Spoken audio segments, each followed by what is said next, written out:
I think we should add another symbol to the LGBTQIA plus rainbow. I think it should be LGBTQIA plus $sign. And, I know you guys are like, oh, but there's a lot of terrible people who have rich parents.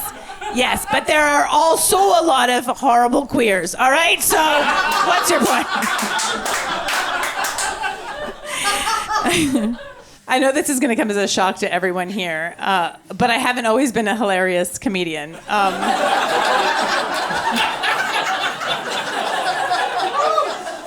I know, your minds are blown. You weren't born with a microphone. So I used to be a lawyer. Yeah, this is a decision I made with my life. I used to be a war crimes lawyer with the United Nations. Yeah, until I decided it was time to get serious. And here we are. Life is short, you know? Sometimes you've got to look yourself in the mirror and say, Jess, where's this whole being a UN war crimes lawyer thing really going to get you?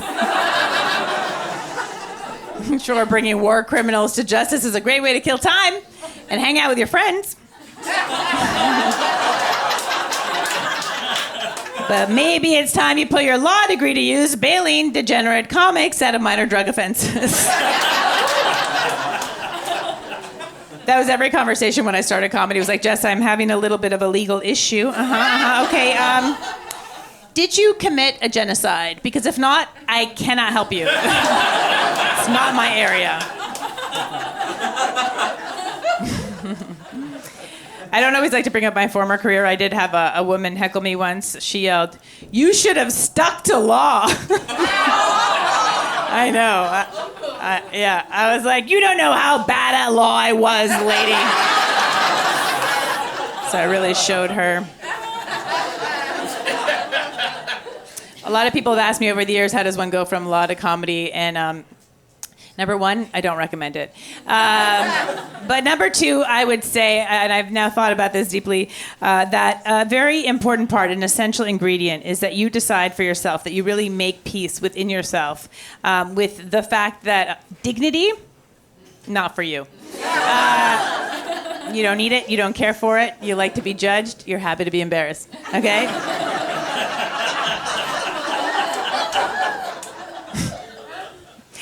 A lot of you I've harassed to come to the show multiple times. Doesn't faze me. I was taking a flight from Montreal, where I'm from, as you know, to The Hague, where I was working as a war crimes lawyer with the United Nations. And when I got there in the morning, it was an overnight flight. I had to go straight to work, so I really needed to sleep on the plane. And a friend of mine helped me out and gave me some Ativan. I'd never done Ativan before. Yeah, I don't know if Ativan's like a drug you do, you know? We were like, let's do some Ativan this weekend. It's Burning Man, you know? But my policy with new drugs was always to be in a comfortable place with trusted people, all right? Not in the middle seat of economy on a Dutch airline. I don't know if we have any Dutch people here. Okay, good. Yeah, not a warm or generous people. You guys know the expression going Dutch? Yeah. Nobody's treating splitting the bill right down the middle. Nobody's treating anyone over there. People think it's feminism. It's not. It's Holland, okay? You guys know bring your own booze BYOB party, bring your own booze parties, right? Fun, good over there. Sometimes they also tell you to bring your own chair. They won't give you a chair. This is what you guys know the expression youth is wasted on the young? Okay, it's not about the Dutch, but I've adapted it to say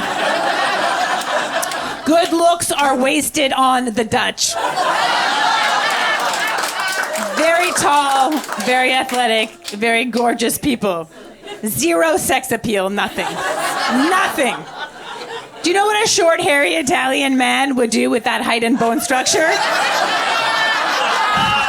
It's not a fair world, okay? There's not a lot of people you can make fun of anymore. But the Dutch, still squarely on the board, okay? A lot of countries have their stereotypes, right? You go to France, you're like, I'll feel fat and get treated like a little bitch. This is why I came to Paris, okay? But people think you go to Holland, everyone's gonna be so chill, right? Because they've had legal weed and prostitution forever. The least chill people. The most, this is what they say all the time. This is the main thing you hear. It's not possible. It's not possible. It's not possible. You're like, can I get tomato on my sandwich? They're like, it's not possible. You're like, but you have tomato for other sandwiches. Like, I don't think you understand what within the realm of possibility means.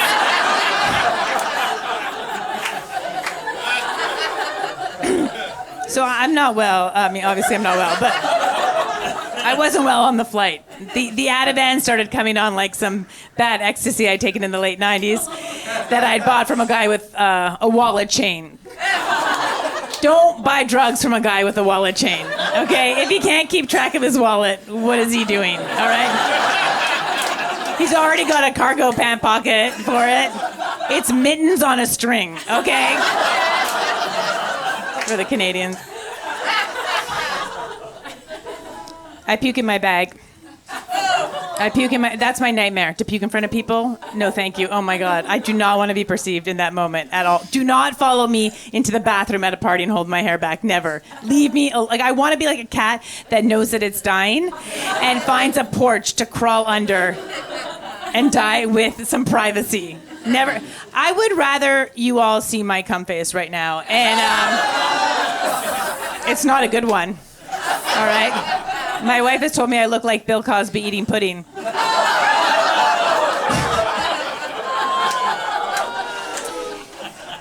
Right after I puked, I immediately had to diarrhea. And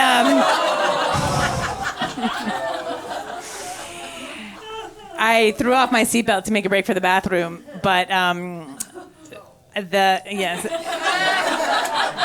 I should tell you, we were still on the runway. The plane had not taken off yet, so all the flight attendants are like, no, you can't get up. But then they take one look at my face, and they make a collective decision for the welfare of the aircraft to let me go to the bathroom. Socialism. I get to the bathroom just in time. I pull my pants down. I'm so relieved. What's coming out of me? Is it pee? Is it poo? Who knows? It's liquid. It's liquid for sure. But I'm so glad I'm there. And then within seconds, my field of vision starts filling up with black dots, which I know means I'm going to faint. Because I used to smoke, like I used to hold, when I smoked weed, when I was learning to smoke weed, when I was a teen, like I'd hold it in so long that I'd cut the oxygen to my brain and I'd faint and my high friends would have to take care of me. It was... So I know I only have seconds before I'm going to faint in this bathroom, and that means that they're going to break down the door. They're going to have to break down they can't take off with a girl in the bathroom, okay? We're on the runway. They're going to have to break down the door and drag me out of there with my naked diarrhea ass, okay? Like, I thought puking in front of people was bad. Guess what? I have a whole new nightmare I hadn't previously considered. So I quickly pull my pants up, no wipe, no zip, and I crack the door open. Hit the ground. Out cold. Feet in the bathroom, body in the plane. All right? I come to, there's a doctor. They've called for a doctor, there's one. They're trying to get me off the plane, okay? I'm like, no, you can't. You can't. I must get to The Hague. I am a war crimes lawyer with the United Nations.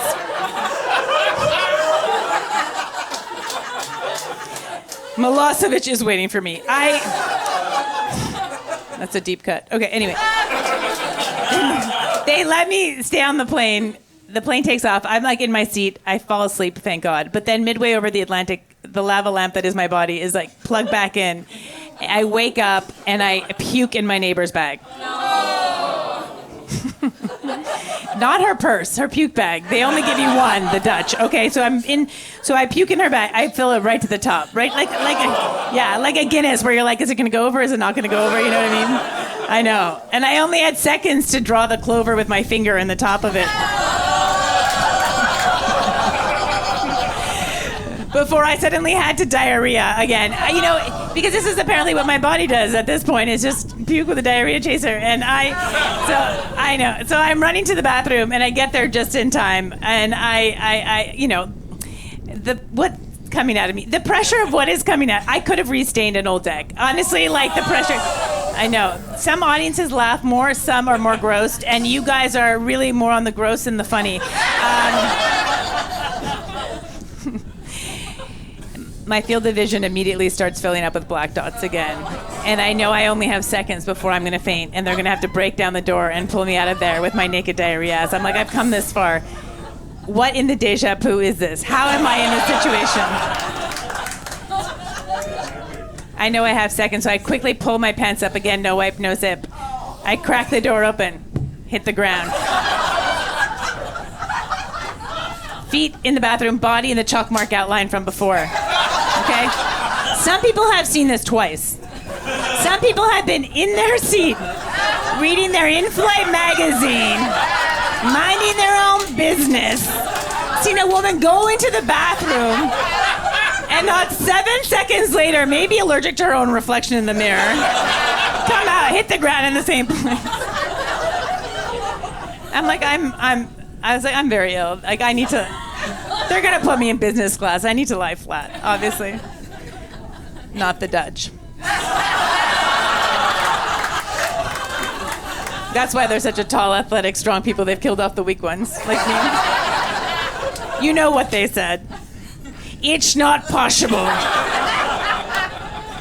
So I went back to my seat and I collected my things and I went to the back of the plane and I lay down on the floor behind the last row of seats and the wall. I crawled under there like a cat, looking to die under a porch with some privacy.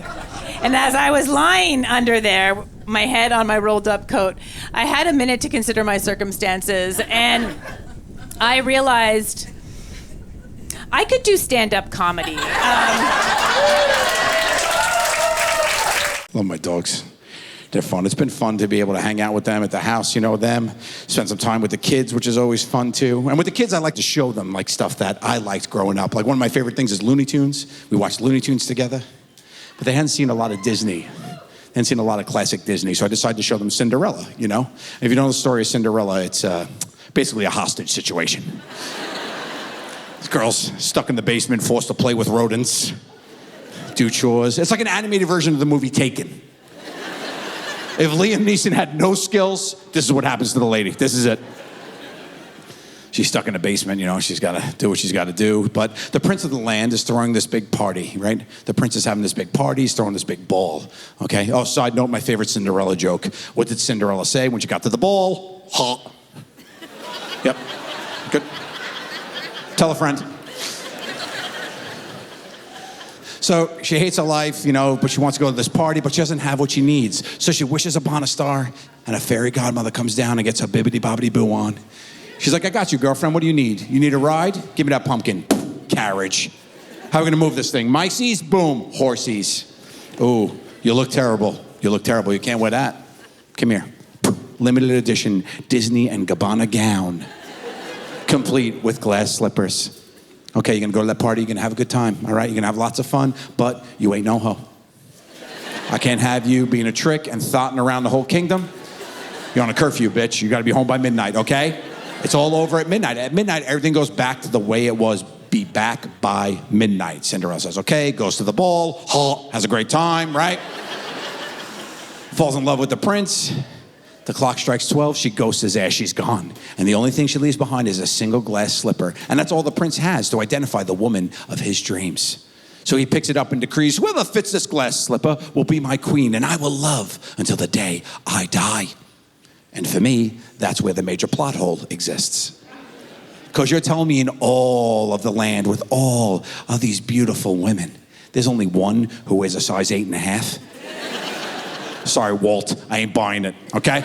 I'm watching with my 7-year-old daughter, 5-year-old son, okay? It's over, my daughter loves it. Singing, dancing, leaves the room. My son watching the end credits, arms crossed. Hey, Dad, I have a question. That's my boy. He's picked up on the same plot hole that has haunted his father for decades. I go, yeah, what's up, buddy? He goes, the glass slipper. Why didn't it just turn back into her regular shoe?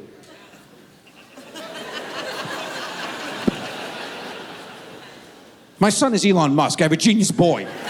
He's genius. I never thought of that. He's 5 years old picking that up. He's got questions. So he turns to the guy that's supposed to have all the answers, his father, and I've got nothing. He starts pressing me. He's like, why, Dad? Why? I got to come up with something. So I look him dead in the face. I go, glad you asked, son. That right there, that's just some straight up Disney bullshit. He accepts that as the truth, leaves the room, and goes to play with his Legos. The next week I come home, I'm paying the babysitter. I'm like, how'd they do? She goes, good. We were going to watch Cinderella, though, and your son told me he didn't want to watch straight up Disney bullshit. That's my boy. Raise him right. I was nervous because a couple months after that, the family, we were going to Disneyland in California, okay? And my daughter wanted to meet the princesses, so we were doing the Cinderella experience. And my son is a straight shooter. So I was afraid when we were going to walk in that palace, he was going to be like, hi, Cinderella, hi. Can I see your shoe real quick? Thanks. Excuse me, ma'am, hi. You try this on? Oh, it fits? You're a lying bitch, Cindy. Let's go, Dad. We're going to go to Universal and play with Minions. They tell the truth there. Disney was great, man. Disney was great. We had a good time there. I finally got to go on that big Star Wars ride. Any other Star Wars fans up in here? Yeah. I got to go on that Star Wars ride that they built. And if you don't know about it, they spent like hundreds of millions of dollars on this ride. It's basically a movie set. It's unbelievable. But it's also an immersive experience, which means everybody who works on the ride is in character. They play a character. So when the ride starts, you're in the woods with all the rebels, and they're moving you down the line. Thanks for joining the fight. You go through the woods, a big alarm sounds, and they go, the first order's coming. We got to get you out of here. You turn the corner, there's this humongous spaceship. The doors open, you get in with these big LED monitors all around you, these 90-inch TVs, and then you take off into outer space. A battle begins, you get sucked onto the Death Star, and the next time the doors open, you're on the Death Star face to face with 100 animatronic human-sized stormtroopers with their guns pointed at you. And I was like, this is the coolest thing ever. Are you kidding me? This is so cool. What a cool experience for me. Not for my 5-year-old son, who's never seen a Star Wars film or been on a ride. And I think back on the day, trying to remember what was happening on the ride and recapture what was happening with my son. Because when it started, he was totally into it. He's in the woods. They're like, thanks for joining the fight. He's giving high fives. Like, thanks, dude. He was all excited. Then the alarm sounds. I'm like, come on, buddy, we got to go. The bad guys are coming. And he goes, the bad guys are coming? And then we turn the corner and we get on a spaceship. And we go into outer space, where an intergalactic battle begins. The whole thing's shaking, people are screaming. I look, my son is hugging the guardrail going, I want to go back to Earth!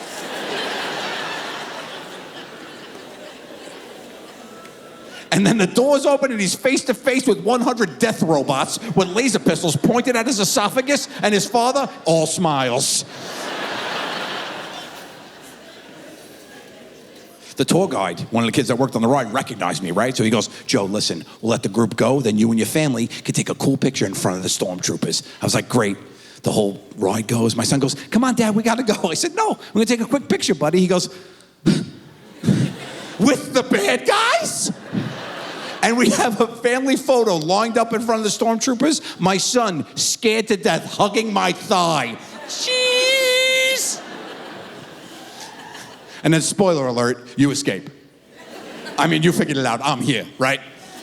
But the way you escape is that your escape pod crash lands pretty realistically on a foreign planet, okay? And I had never been on the ride, so when it jostles, it catches me, and I go, oh, and my son sees this, and he loses his shit. He's like, ah, ah, ah! And he starts yelling, Grandpa! Grandpa! He's calling for his grandfather, who's not even in the state of California. He is 3,200 miles away in New York. But his father has failed him so miserably that the only other male role model he knows, his only plan B, the only other guy that could save the day, Grandpa. Quick stats on Grandpa for you. 75 years old, 4'11". Diabetic, chronic bronchitis, needs an inhaler, double kneecap replacement surgery, uses a walking stick. He's like Yoda. He's like a real life Yoda. I feel like he was in New York going, I feel a disturbance in the force.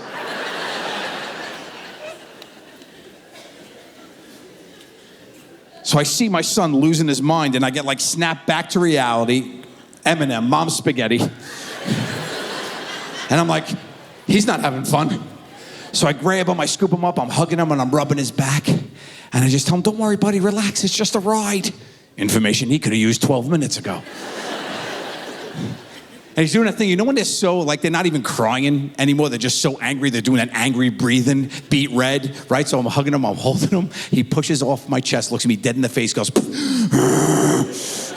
this is some straight up Disney bullshit. Hey, guess who doesn't use condoms? Hey, I am 3 weeks pregnant. It's gonna be a big baby. Instead of prenatals, I'm taking steroids, so... I was told by so many people, you need to come out on stage with like a fake hand hanging out, just a fake. And I thought about it. I thought it would be funny, maybe just like, have it hanging out. But don't say anything. Just walk out. Hey, what's happening? Good to see you. Sweet nuts. What's going on? Yeah. And then halfway through the show, look down and be like, no! Mommy's working! I know, I should have. Or at least like some sort of water pouch device. Right? That would be hilarious. I just find the most nervous looking dude, sugar nipples, that's you. That would be you. And just out of nowhere, I pull a cord. It's happening! Just drown you from head to toe. Would that scar you for life? But what if I made it like an awesome flavor, like pina colada? So you're like, no! Oh my God. This is amazing. I already have a 4-year-old, so this is numero dos. Because it might be Mexican. We're gonna find out soon. We will see. We will find out. I'm excited. I was giving my 4-year-old a bath the other day, because you have to bathe them. Ugh. Every day, or they will take the baby away from you. So I'm giving him a bath, front to back. I'm not an animal, front to back. And right as I'm getting to the, taint misbehaving, right there, he stops me. He puts his hand on my arm and he goes, "You're a nice lady."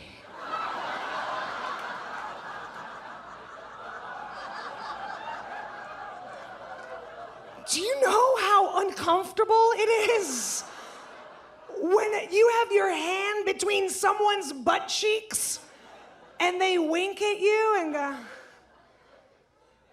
"You're a nice lady"? I felt so cheap in that moment. Like he had hired me off of Craigslist. I feel a little guilty because with number one, you spend so much time trying to connect with the baby. You start talking to the baby. I was in prenatal yoga, I was in Warrior 2. And I was meditating, and I was playing classical music so that it goes to a good junior college. And I was singing songs to it. I was just like, there's a miracle inside of me.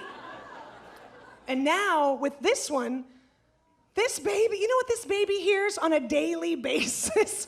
Put on your shoes! And then I remember, there's a miracle inside of me. You're gonna have to get a personality. I'm a little cranky. I'm sorry if I'm cranky. I apologize. I'm not getting enough sleep. It's hard. It's hard now. First of all, do you guys know when you are pregnant, there are rules? You're not allowed to sleep on your back. Did you know that? The way that you got pregnant is not allowed. This is true. You're supposed to sleep with special pillows. There's a wedge and there's a snoogle, and you put a pillow in your crotch and then around your head, and then I put one on my husband's crotch because don't touch me. And you gotta put one under here and under, and then you end up building a nest to sleep in, like a chicken. It takes me 20 minutes to get into bed at night because I'm just collecting everything.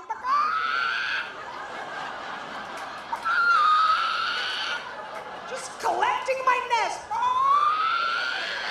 Just 40 pillows so I get in my little nest, right? And then I have to pee.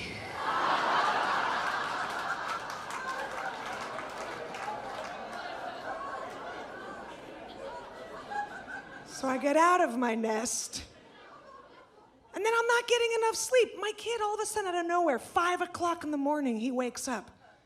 Out of nowhere. Mommy!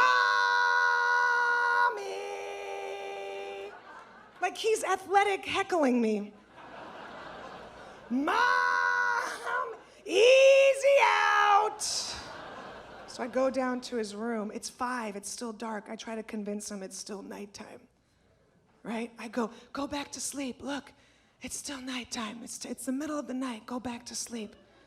And he goes, no, it's not. It's time to wake up.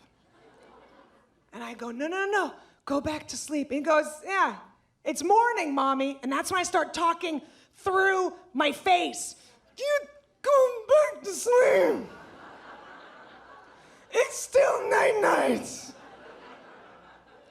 And he says to me, it's over for you, Mommy. Now, he's talking about night, but I took it like my life.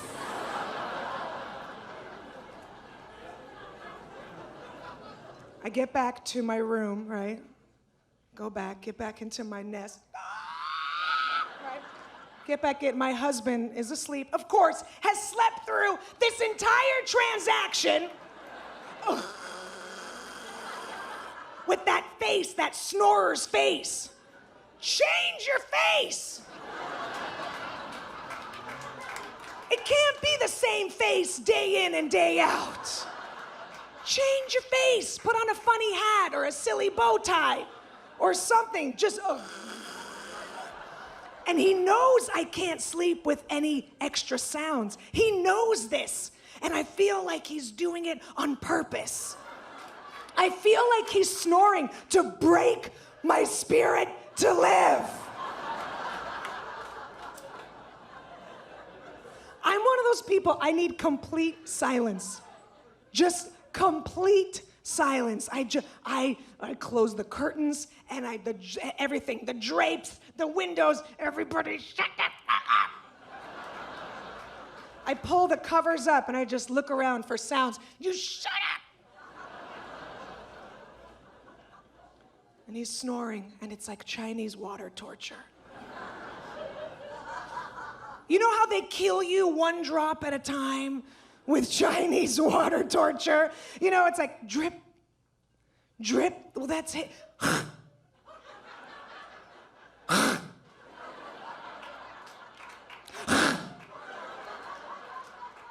Sometimes he waits till it's the middle of the night, right? The middle of the night. And it sounds like he's starting an 84 Cutlass Sierra. Just out of nowhere. What was that? You're gonna flood the engine. Then a maned elephant has come into the room.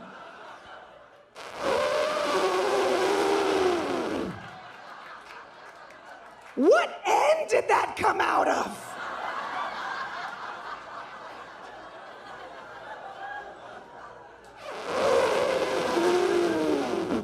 This is my soulmate?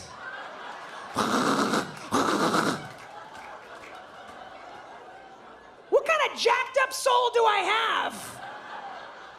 This. A friend of mine said, you gotta take him to a doctor. I said, I gotta take him to a mechanic. And she goes, no, he needs a special pillow. And I was like, genius, because then I could just put it over his face.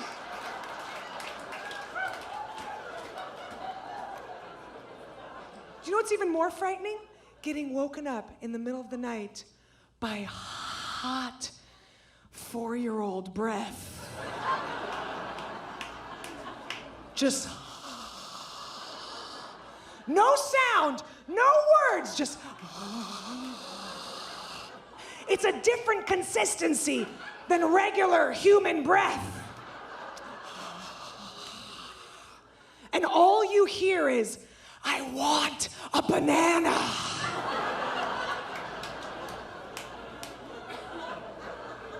So I nudge my husband, go get the kid a banana. My husband said if his snoring is bothering me, I should go get some earplugs. Oh, this is my problem? I have to go get the earplugs. So I went down to the drugstore, I bought a bag of earplugs, and then later that night, I shoved the bag down his throat.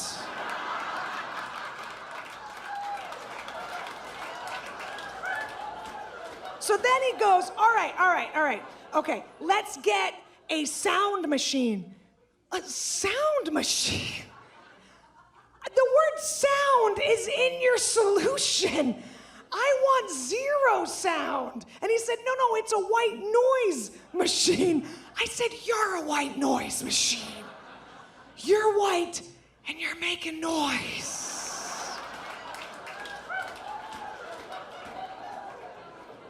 He bought it anyway. He went and got one. He set it to Amazon. Have you guys ever been to the Amazon? It's not a peaceful place. It starts off nice, right? It starts off, it's like, and then it takes a terrible turn. Then poachers have arrived. Because out of nowhere, somebody is fisting a baby gorilla.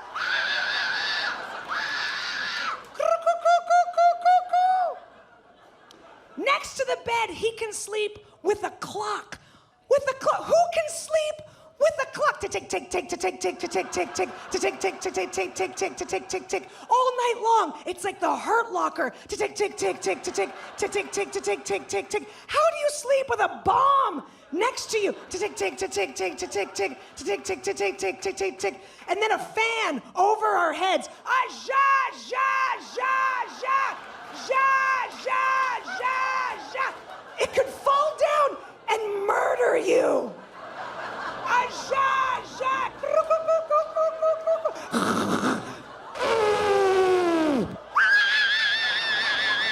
Tick, tick, tick, tick, tick, tick. I want a banana.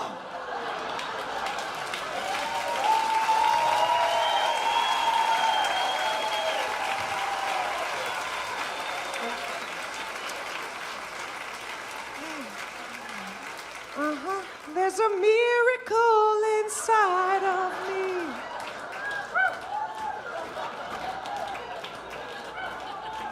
I'm also a dad. I'm like a new dad. That's pretty cool. Thank you. Not everybody? Okay, cool. No, she's 13. I just decided to be part of her life. Kidding.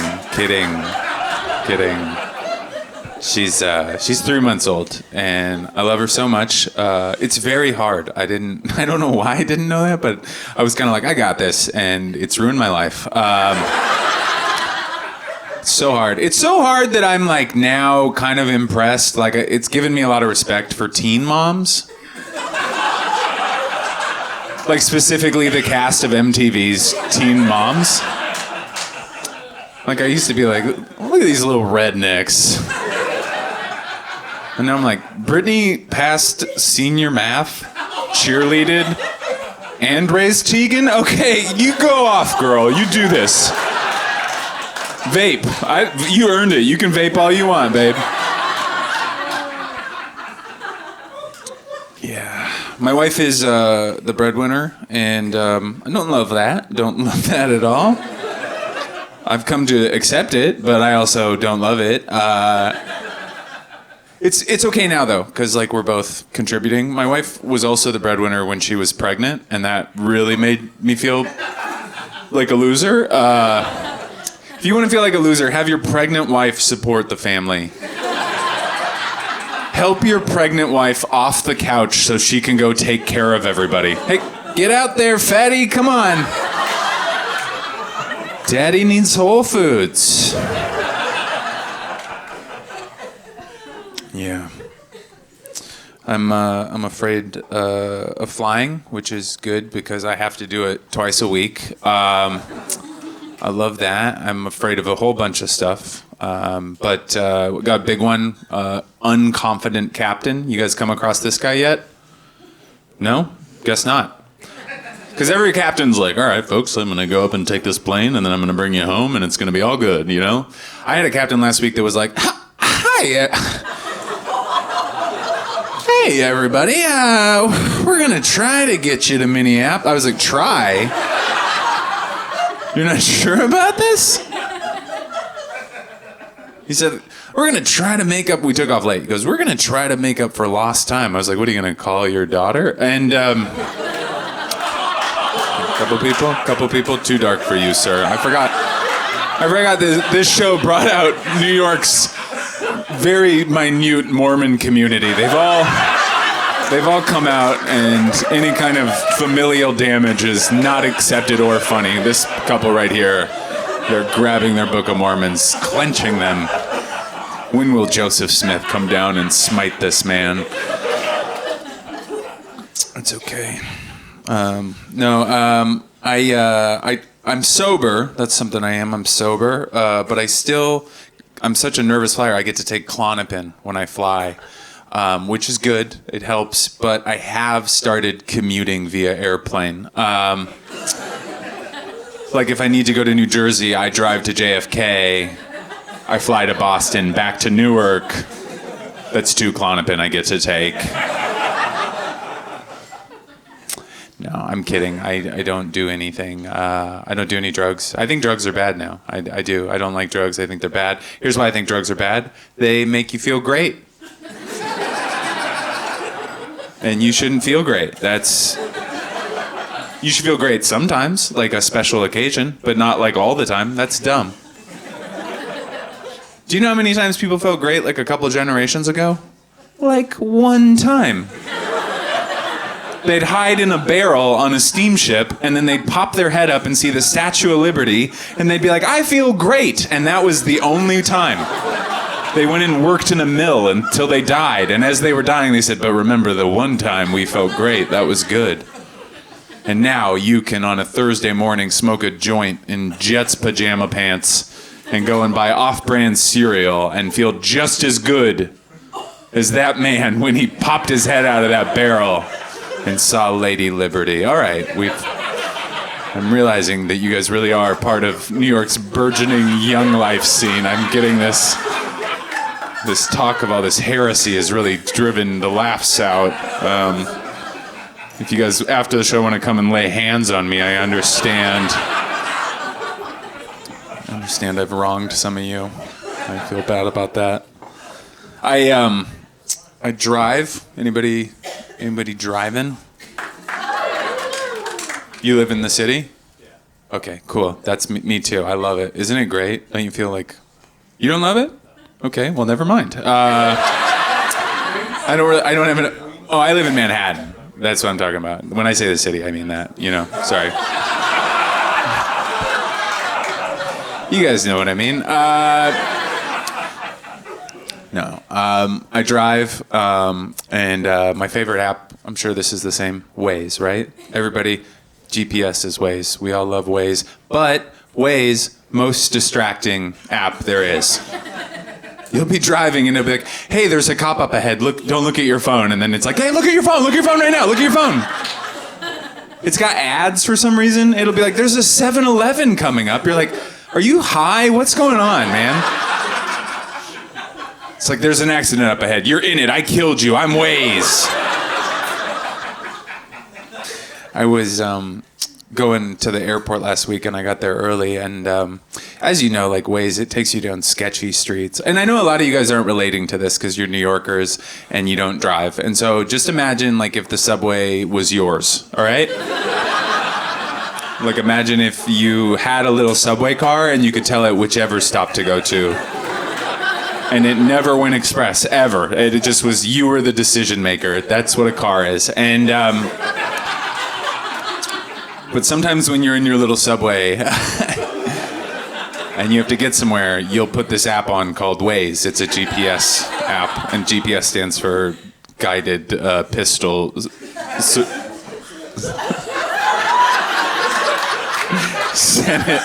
Senate seat. And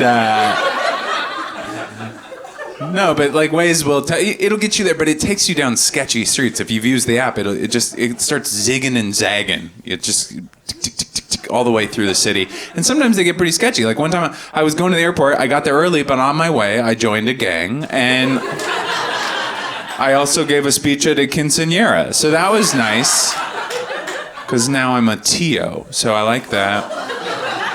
I love being a Tio. Just so you know, like, you guys are the only thing keeping me alive. This side of the room has completely given up on me. They're just thinking about, they're thinking about a Frisbee game that's gonna happen. It's gonna be so wholesome. Everybody's gonna drink non-caffeinated Mr. Pibb, and that's good. I love New York. I'm not from here. I'm not from New York. I love it. I love everything about it. I will say it's the most arrogant city I've ever lived in. I've never met people that are so arrogant as New Yorkers. Even things that are like inanimate are arrogant here. I walked by a store the other day and it said this in the window. It said, unheard of prices. You think you got prices I haven't heard of, sir? What am I gonna go in there and you're gonna be like, oh, how much are these? Flog 99.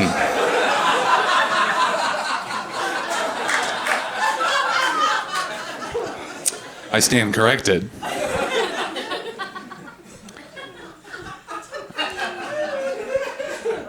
It's hard. So I'm like this new dad, and both me and my wife are just comics, and we kind of are figuring it out on the go, and kind of neurotic, kind of anxious. And my wife has just started throwing out these like little like parenting ultimatums that she's making, but they're like so insanely in the future. They're just like hypotheticals, you know? Like the other day she comes into the living room and she goes, okay, when our daughter is 16 years old, if she comes downstairs wearing something kind of like risque, I don't want you to say anything to her. Okay? You talk to me, I'll talk to her, we'll figure it out. And I was like, babe, that is crazy that you think we're gonna be together in 16 years? Gross. There's like certain accents I will accept for a doctor to have. Is there anyone here from the South? Anyone from the South? Okay, there we go. Where are you from? Kentucky! Yeah, girl. Kentucky. I love Kentucky. It's a wonderful place. You know what? I'll take an attorney from Kentucky, okay? A good attorney from Kentucky? Does this man look guilty to you? Damn it, this is an innocent man. But a doctor? No, thank you. No. Not taking a doctor from Kentucky. Okay, I got your test results. I'm gonna get these a look-see. It says right here that, okay, it says here that you got the cancers. What? Plural? The cancers plural? What? No. I'm gonna need a second and a third opinion. No, that's not happening. You know what's a great accent for a doctor to have? Irish. Good Irish accent for a doctor. Ooh, you got 3 days to live. You got 3 days. But don't worry, you're gonna be fine. You're gonna be fine. Oh, have the best 3 days ever. The best 3 days ever. Enjoy yourself. Enjoy yourself. When I was 16, I had a driving instructor. He was from Germany. I was a little fat Jewish kid. That was terrifying for me, okay? I was a little fat kid. I had a little mullet, sideburns shaved in, little lightning bolts shaved in the side. He turned to me. We were driving in the car. He was like, "When you are parallel parking, you must always make sure not to Hitler's the car in front of you." It was like he said Hitler. I heard him say Hitler. I could hear him sitting right next to him. We were driving together. He was like, "If you cross a double yellow line, you'll get a very expensive ticket. And you'll not be allowed to pay half of the cost of the ticket. You will be responsible for the Holocaust." What? Responsible for the Holocaust? What, are you kidding me? He tried to teach me how to do hand signals. He was like, "Put your hand out the window and left turn." No, I will not do hand signals. I still don't do hand signals to this day. Not doing hand signals. He would yell at me all the time we were driving. He was like, "When you get to a stop sign, you need to make a full and complete stop." I was like, "Can you please stop yelling at me? You're freaking me out." He was like, "Maybe you should hide in your attic like a little girl." Oh no, that's an Anne Frank joke. And you fell for it. And now you're going to hell. And I'll see you there. Look, people give Trump a lot of grief for tweeting all the time, but I'll tell you this, if other presidents throughout history, if they had had Twitter and social media, it would have been just as bad, okay? It would have been just as bad. Well, not as bad, but it would have been bad. Like if Bill Clinton had Twitter back in the day, you would have gotten drunk you got drunk messages from Clinton at 3 a.m. on a Saturday night, just like, "I just ate half a bean burrito, and I'm gonna have sex with the other half." Saxophone emoji. What? Why are you doing that? George W. Bush, George W. Bush would have had Instagram Live, George W. Bush would have been on there asking for advice on crossword puzzles and stuff. He'd be Sunday morning, he'd be like, "Hey, help me out real quick. What's a 5-letter word for idiot?" All right? That's what it would have been. It would have been that. Bernie Sanders, all you people who think he's super cool, if he had Snapchat, it would be over, okay? He'd be on Snapchat like, "I just got ketchup and mustard on my tie. This was a very expensive tie. I bought it at Ross. Dress for less. 1% of this tie has 99% of the ketchup and mustard." Could you imagine if Trump killed Osama bin Laden? Could you imagine? He'd be on TV. "Ladies and gentlemen,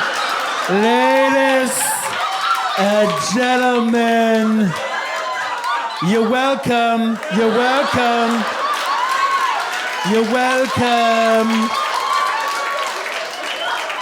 I did it. I killed him.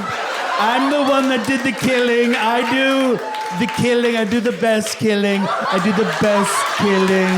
Everyone knows. I do the best killing.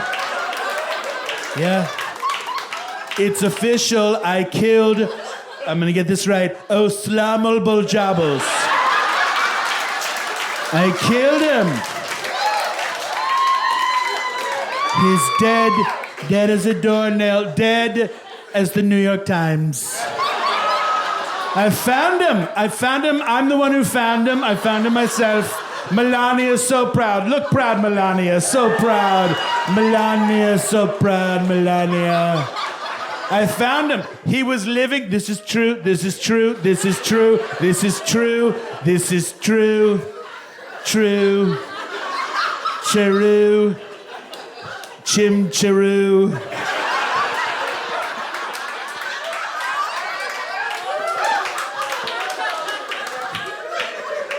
He was living in a city called Agrabah. Oh, yes. He had a parrot for a best friend. A talking parrot, very smart, not dumb, very smart. And he had changed his name to Jafar, okay? I know this because I saw a documentary called Aladdin. It's the Aladdin, I saw it. I'm gonna say this, if there's any other bad hombres out there, it's gonna be a whole new world. Believe me, because you ain't never had a friend like me.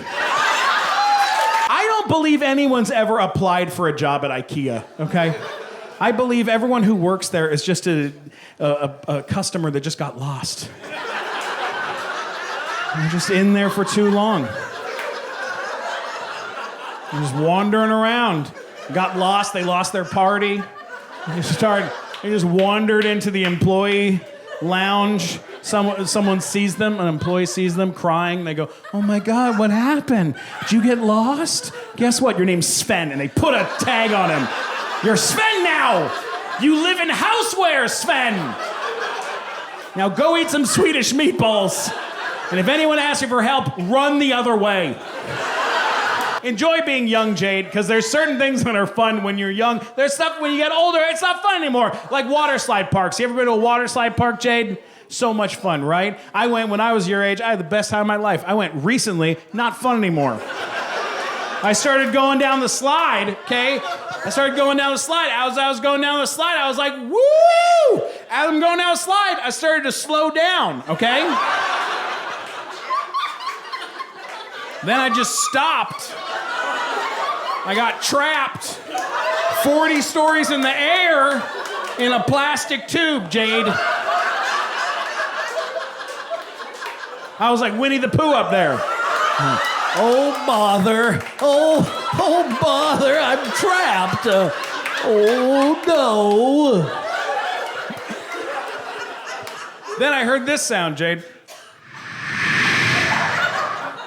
What was that? Pow! An old man hit my neck and then rode me down the slide like some sort of fat toboggan, okay? Like a hairy canoe, all right? Like a bearded motorboat. He rode me. We flew out of the tube as a team.